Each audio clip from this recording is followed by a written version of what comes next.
So, a brand new year and some cool new products on the whole realm of power monitoring with Home Assistant. And some of it's like plug and play, and some of it's really nerdy DIY stuff. And before you click off and saying Digi's bringing us another stupid 120 volt US video, absolutely not. We actually do have, and we'll talk about some over the pond market products as well. So I'll try to leave all the chapters, but some may be short. If you just want to jump to that, or you just want to go grab some of the crap down in the description, because I ramble too much, you're more than welcome to. But the way I'm going to do this, we're going to just do a primer over all the different ways that I like to do power monitoring, and then I'm actually going to have some other videos that'll dig deeper into some of the other products, because some of them get like rather DIY nerdy, and again, but some of them are just plug and play and simple. So with that one, I'm going to just at the end of the video, we'll show the insides of this one, because it's rather particular plug I've been looking for several years and asking some other companies to do it, and someone finally did. So let's jump into the power monitoring. Why would you want power monitoring in the first place in Home Assistant? Hurry, come quickly, the clothes are wrinkling. Most places, electricity bills are not that cheap these days, especially some other countries, and you're looking for to save power. Then you also look at, well, look what Vulcan power stuff out there. What is that? Just something that you didn't realize was pulling power during the day. And power monitoring will definitely allow you to address all those issues. You can throw it in all into Home Assistant and really see all the power and what's getting used during the day. And maybe you have some stuff that you could shift if you have one of those where you get different power rates at different times. You could change your behavior with the help of the Home Assistant graphs and energy dashboard in Home Assistant. It's pretty damn slick. So the first up product is just simple smart plug. And then you're probably saying, well, what is this smart plug and what's so special about it? I mean, you've got different smart plugs out here like the Shelly ones. I know they make all those for all the different markets. They do. This is done by ESPHome. Well, I guess they've changed the name to this IoT Ori Roro. I'm going to screw it up. We were talking about it in Discord, just IoT Oreo. I'm sorry. It's just stuck in the brain ever since then. But the cool part about this one is there's no relay in it. So what does that exactly mean? And yes, they do make one for the EU and the AU markets. I don't know about all the other electrical markets. You can check their site. Of course, I'll leave the links down below as always. The reason why you want no relay is, say you're going to go plug this in, because this is plug and play. And one thing I did forget to mention, you can order this with ESPHome or Tasmota. And in ESPHome, that makes it super simple. You plug it in, add it to your Wi-Fi using the access point mode. No app, no nothing. It's all local and pops right into Home Assistant. Pretty damn slick. But then there's no relay to fail. But asking Shelly for this thing for years is, let's make a plug. Just don't put the relay inside. That's easy, right? Well, this company finally did it, and the cool part about that is, like, hey, you want to put this on your refrigerator and freezer because you want to run an automation to say, hey, I want to know when the power is being pulled too much, or just it isn't pulling at all, and then I know it's not cooling or whatever, freezing my food. But then the relay fails, and that's yeah, it's not good. What about 3D printers? Same thing. You don't want to, for some reason, the 3D printer, the relay cut off in the middle of your print. You want to see that particular wattage usage. Well, there's no relay to fail in here. And you got to think is, in like the Shellys, and everybody's seen the Shelly modules, the Shelly 2 module that has 2 relays inside with power monitoring. But if the relay fails, then of course that's not going to work. You'll still probably still be on your network, but you can't turn things on and off. Now, Shelly did later come with one I love this one. It's also in a Z-Wave model. I haven't seen the Gen 4 stuff out on the market just yet that we saw at CES. Hopefully we'll get some hands on those soon. But these are rather cool. That module's stupid small, and there's no relay inside to fail either. But then This is something you need to put in wall, and that gets a little more on the geeky side, and some people don't want to dig and go put modules in the wall because, you know, maybe they want an electrician to do that, they don't want to pay them. But that's where something like the power monitoring plugs come into play. Getting into some of the other little DIY ones, we've done this one in the past. This was actually did this in an old video. In the US market, that there is, you know, the dryer, the electric dryer, not gas. I do have a gas dryer. You can do that with a regular smart plug. But with the electric dryer, we don't have a power monitoring plug that's 240 volt 30 amp that I know of. That's probably economical. So we had this little ESP8266 with a CT clamp. And, well, what exactly? I'm going to lead into CT clamps, a current transformer. And you do have to clamp one wire, the hot wire, in the CT clamp just in the middle. It doesn't actually, you know, crimp the wire or anything. It just basically picks up the current passing through it. Now, one thing you cannot do is put both wires like this in the CT clamp, because then it's alternating current, it's alternating the other way, and basically it cancels itself out. So you just need the one wire.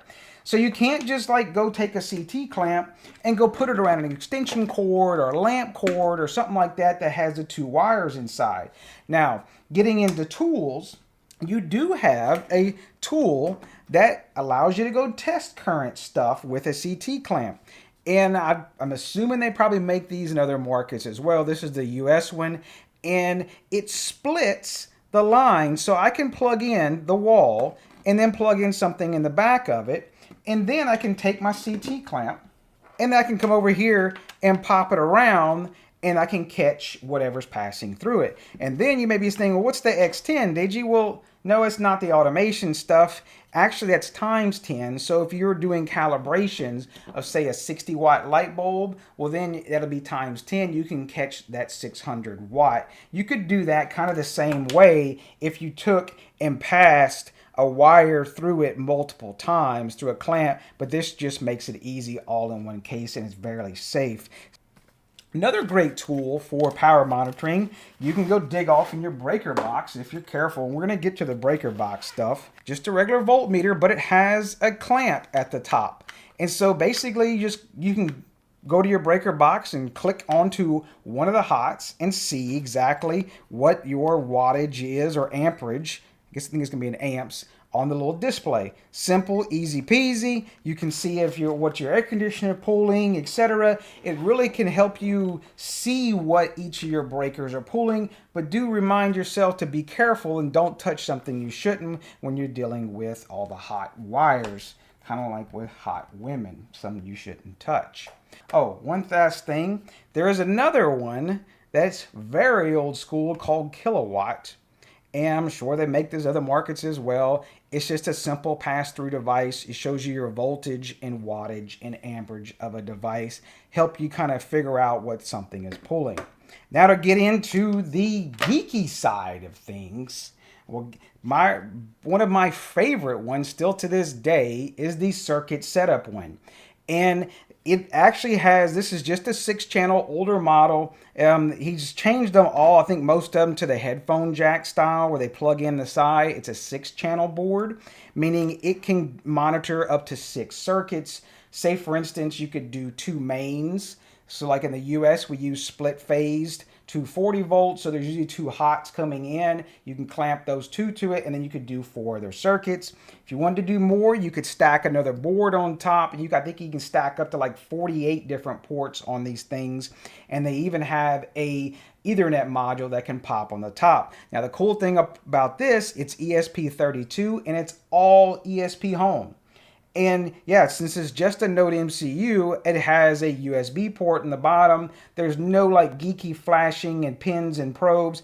Plug in the USB cable and write your ESPHome YAML file to it and you're good to go. It's in your network. all local, no apps, no having to tell anybody that, hey, you're monitoring and selling your power data to the cloud. It's all there, and it's definitely very, very accurate, and it's very flexible too. So like if you're doing like a lot of different solar stuff and everything, it may be beneficial to you. You can check out the CircuitSetup one. I still run this one today in my breaker box. Now with that said, in your breaker box, definitely be careful, because a lot of the breaker boxes, I know in the US, even if you cut off the main at the top, those two wires or the two coming in the top, everybody's is different, may come in the bottom, that may be hot still because you may not have a disconnect at the actual meter. If you have a disconnect at the meter, beautiful, makes it easy to install. But if not, you may want to have an electrician install one of these boxes that goes in the breaker box itself. But the cool part about that is you can monitor all your circuits, and you're not having smart plugs and plugging them in the house. And I know some people don't like to see that extra plug hanging out the wall. I'll save the best for last, the orange guy. Emporia, this is the Vue 3. And the problem is with this guy is, and I'll probably do a dedicated video to this one for how to install ESPHome on it. It doesn't come with ESPHome. The company has actually said that they don't want to do local control. They want you to do the cloud, and that way that they can get, now they didn't say this part, this is my opinion, they want that so you can get and sell your energy data, to whatever else they can be, and kind of data farm that. It is your data, and you should keep your, electricity data private. Now, the cool thing about the Vue 3 is, yeah, you do get Ethernet, but do keep in mind you do need to run certain spec cable because you're mixing that low voltage with high voltage, especially in the US for code. It does have a Wi-Fi port. If you want to use it that way, that's fine. And now one thing I did like differently, what they did on the Vue 3, is you just have these little ports.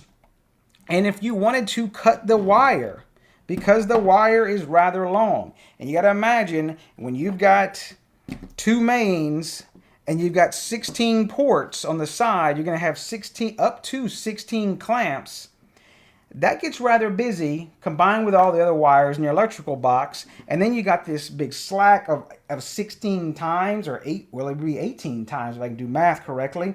It gets rather busy, but the cool part is you could cut these wires to fit, recrimp the little ferrules on the end of it, and then you can plug it in on the right side.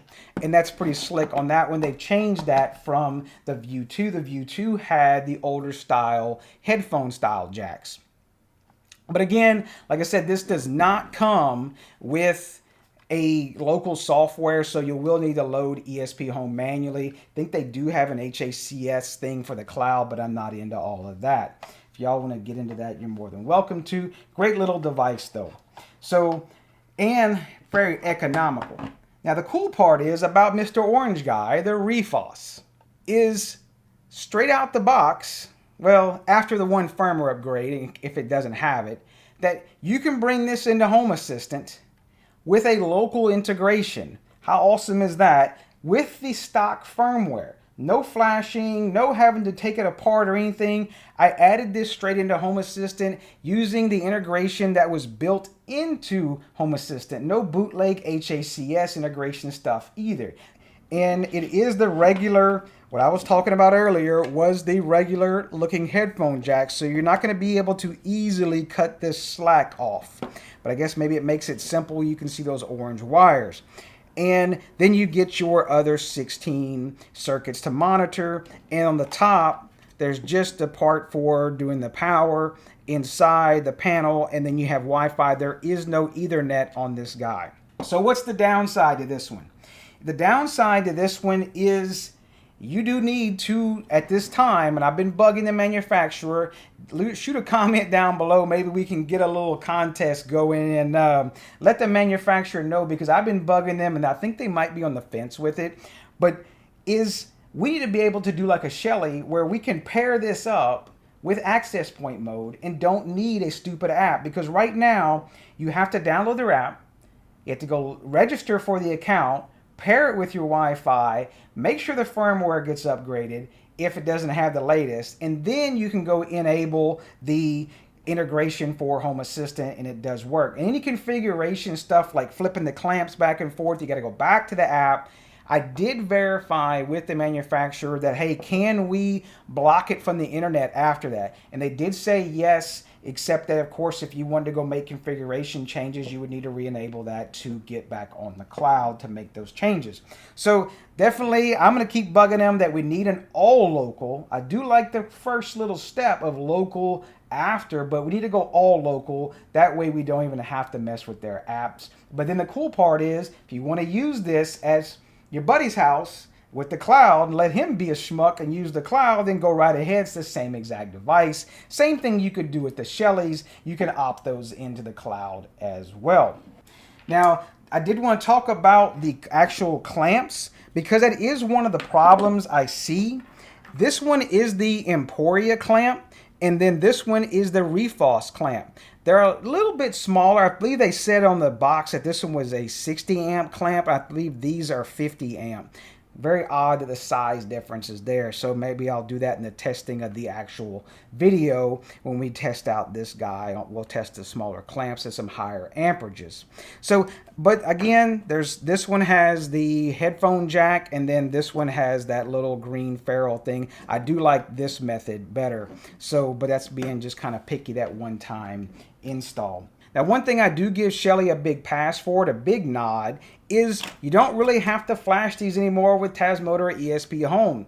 Is straight out the box, you can pair them, no app, pair them with access point mode, put them on your network, boom, they pop into Home Assistant with the standard built-in integration. How slick is that? We definitely need more manufacturers to do what Shelly has done. And then if you really want to, you can still pair it up with the cloud if you're going to use it at someone else's house that doesn't run Home Assistant, same exact product. They definitely thought about all of this with that guy.